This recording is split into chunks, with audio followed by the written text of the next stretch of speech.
فرمایا کہ اس کے حضور استغفار کرو، وہ آسمان سے بارشیں نازل کرے گا، تمہیں بیٹے بھی دے گا، تمہیں مال بھی دے گا، لہلہاتے باغ بھی ہوں گے، چلتی نہریں بھی ہوں گی، معیشت کا پہیہ چل جائے گا اگر تم اللہ سے ڈرنے والے بن جاؤ گے۔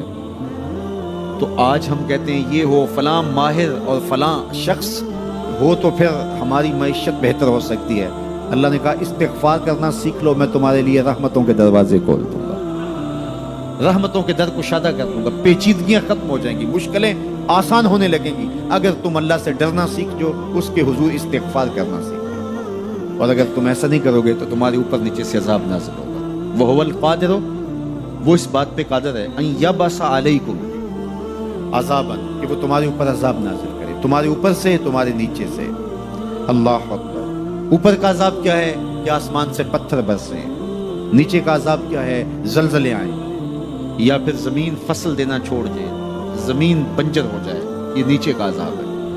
حضرت عبداللہ ابن عباس رضی اللہ تعالیٰ عنہ فرماتے ہیں اوپر کا عذاب یہ ہے تمہارے حکمران نااہل ہوں، اور نیچے کا عذاب یہ ہے تمہاری اولاد نافرمان ہو جائے۔ یہ اوپر اور نیچے کا عذاب ہے جس میں تمہیں مبتلا کر دیا جاتا ہے۔ یہ کب ہوتا ہے؟ جب تم اللہ کے حکموں کے نافرمان ہو جاؤ۔ جب چند لوگ اللہ کے نافرمان ہو جاتے ہیں تو پھر ان چند لوگوں کو انفرادی اذیتوں میں اور مشکلات اور پیچیدگیوں میں مبتلا کیا جاتا ہے۔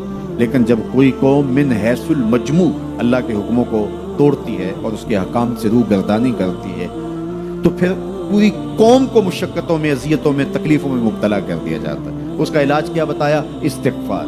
حضرت نوح علیہ السلام نے جو اپنی قوم سے کہا تمہیں مال بھی ملے گا، تمہیں دولت بھی ملے گی، تمہیں بیٹے بھی ملیں گے، سرسبز جو ہے وہ باغات بھی نصیب ہوں گے، ان کی شاخیں پھلوں سے لدی ہوئی ہوں گی، چلتی ہوئی نہریں اور برستی ہوئی بارش، ساون کے نچڑتے ہوئے بادل، اور ماحول کی خنکیاں اور خوبصورتیاں اور جمال اور لہلہاتے ہوئے سبزے، اور تمہارے اوپر ہر طرح کی عنایات برسیں گی اگر تم اللہ سے ڈرنا سیکھ جاؤ گے اور اللہ کے حضور استغفار کرنا سیکھ جاؤ گے، تمہیں خوشحال اور خوبصورت زندگی عطا کر دی جائے گی۔ اللہ اکبر۔ لیکن اگر تم ایسا نہیں کرو گے تو تمہاری معیشت تنگ کر دی جائے گی۔ استغفار کریں، تقوی کے خوگر ہو جائیں، شکر کرنے کی عادت ڈالیں۔ جو شکر کرتے ہیں اللہ تعالیٰ ان کو اور زیادہ عطا فرماتا ہے، دنیا میں بھی اور آخرت میں بھی۔ اس طرح دوسروں کی پریشانیاں دور کریں، اللہ آپ کی پریشانیاں دور کرے گا۔ بانٹنے کا مزاج پیدا کریں، آپ کے پاس جو بھی ہے بانٹ دیں، علم ہے تو بانٹیں، خوشیاں ہیں تو بانٹیں، آپ کے پاس دولت ہے تو لوگوں کے دکھ اس دولت سے دور کرنے کی کوشش کریں۔ جب آپ بانٹنا شروع کر دیں گے تو آپ کا رب آپ کو عطا کرنا شروع کر دے گا۔ یہ بات ہو نہیں سکتی کہ انسان کی زندگی میں مشکل نہ ہو۔ جب انسان کو پیدا کیا گیا تھا، اس کا خمیر گویا گیا تھا، تو 39 دن تک اس کے خمیر پر مٹی جو گوندی گئی تھی انسان بنانے کے لیے، اس پر 39 دن دکھوں کی بارش ہوئی تھی اور ایک دن خوشیوں کا می برسا تھا۔ اور انسان کی زندگی میں خوشی اور غم اس تناسب سے ہے۔ لَقَدْ خَلَقْنَا الْإِنسَانَ فِي كَبَدٍ۔ انسان کی زندگی مشقتوں کا مجموعہ ہے، حالات کی تلخیوں کا سے مقابلہ کرنا پڑتا ہے، لیکن حالات مشکل ہو جائیں تو ان سے نکلنے کا راستہ کیا ہے؟ تو سنیے قرآن کیا کہتا ہے، وَمَن يَتَّقِ اللَّهَ يَجْعَل لَّهُ مَخْرَجًا وَيَرْزُقْهُ مِنْ حَيْثُ لَا يَحْتَسِبُ۔ جو اللہ سے ڈرنے لگ جاتا ہے، تقوی اختیار کر لیتا ہے، تو پھر اللہ تعالیٰ جل شانہ اس کے لیے مخرج پیدا کر دیتا ہے، یعنی اس مصیبت سے نکلنے کے اللہ راستے دیتا ہے۔ یہ اس شخص کا مقصود ہے جو اللہ سے ڈرتا ہے۔ اس پر مشکلات اس پہ بھی آتی ہیں، یہ نہیں کہ اس پہ مشکلات نہیں آتی، زندگی کی مشکلات کا وہ بھی شکار ہوتا ہے، لیکن جو ہی مشکلات آتی ہیں ان مشکلات سے نکلنے کا اللہ اسے راستہ بھی عطا کر دیتا ہے۔ اور دوسری بات، وَيَرْزُقْهُ مِنْ حَيْثُ لَا يَحْتَسِبُ، اللہ اس کو وہاں سے رزق دیتا ہے جہاں سے اسے گمان بھی نہیں ہوتا، وہاں سے رزق دے دیتا ہے۔ بندہ تو یہ کہتا نا کہ مجھے یہاں سے ملے گا، یہاں سے، ایک بندے کی منصوبہ بندی ہے، لیکن جو اللہ سے ڈرنے والا ہوگا اللہ اس کو وہاں سے رزق دے گا جہاں اسے گمان بھی نہیں ہوگا، خیال بھی نہیں ہوگا کہ یہ راستہ بھی حصول رزق کا ہو سکتا ہے۔ تو یہ میرے رب کا وعدہ ہے، میرے رب کے وعدے سچے ہیں۔ تو جب تم اللہ سے ڈرنے لگو گے تو یہ تخت و تاج، یہ دنیا کی عزتیں، یہ تمہارے قدموں میں ہوں گی۔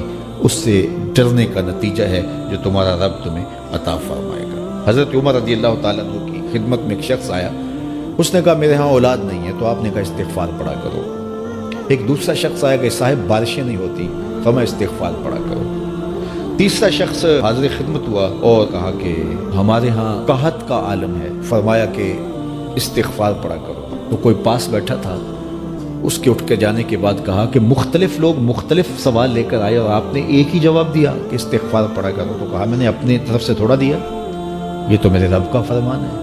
کہا وہ کیسے؟ کہا سورہ نوح پڑھو، فَقُلْتُ اسْتَغْفِرُوا رَبَّكُمْ۔ حضرت نوح علیہ السلام نے اپنی قوم سے کہا کہ اپنے رب کی حضور استغفار کیا کرو، اِنَّهُ كَانَ غَفَّارًا۔ اس کا نتیجہ کیا ہے؟ جب تم استغفار کرو گے تو وہ تمہارے گناہ بخش دے گا۔ ایک تو فائدہ اس کا یہ ہوگا، وَيُرْسِلِ السَّمَاءَ عَلَيْكُمْ مِدْرَارًا، آسمان سے موسلادھار بارشیں بھی برسیں گی، وَيُمْدِدْكُمْ بِأَمْوَالٍ وَبَنِينَ، اور اللہ تمہیں استغفار کی برکت سے مالا مال بھی کر دے گا، وَبَنِينَ، اور تمہیں بیٹے بھی عطا کرے گا، وَيَجْعَلْ لَكُمْ جَنَّاتٍ وَيَجْعَلْ لَكُمْ أَنْهَارًا، تمہیں باغ بھی عطا کرے گا اور تمہیں چلتی ہوئی نہریں بھی عطا فرمائے گا۔ آج میں سمجھتا ہوں کہ پاکستانی قوم کو اجتماعی استغفار کی ضرورت ہے۔ آپ کے دریاؤں کا پانی سوکھ گیا، استغفار کریں گے اللہ تعالیٰ ان کو پانیوں سے مالا مال کر دے گا، بارشیں ہوں گی، قحط سالیاں دور ہوں گی، بے اولادوں کو استغفار سے اولاد نصیب ہوگی، اور معیشت کی بہتری